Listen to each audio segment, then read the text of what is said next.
commence la conquête, fait lui la guerre. Il n'y a pas de conquête sans faire la guerre. Pas conquérir sans faire la guerre. L'exemple ne parle pas devant nous au Burkina Faso. Nous voulons reconquérir les territoires en allant dormir, en dansant warba, en faisant quoi?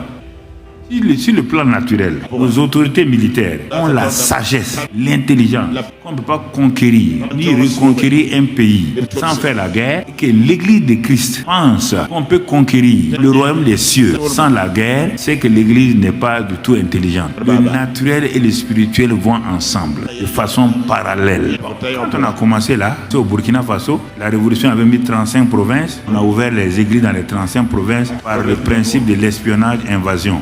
On ne peut pas entrer dans un pays tant que vos services de renseignement aient des renseignements sur le pays. Les points faibles, tout.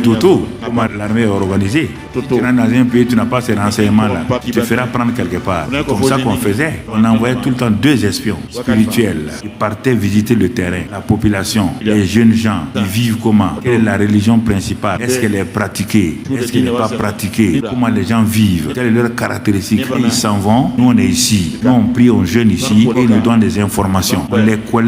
On a fini, on les dépouille. Quand on a fini de les dépouiller, on regarde les éléments importants. Comment on va rentrer? Est-ce qu'on va rentrer par la louange? Est-ce qu'on va rentrer par l'autorité? C'est ça qu'on faisait. Parfois, on envoie pour rassembler les églises locales. Parfois, ça ne marche pas. Parfois, ça marche. C'est ainsi qu'on a appris beaucoup de choses. Comment évangéliser?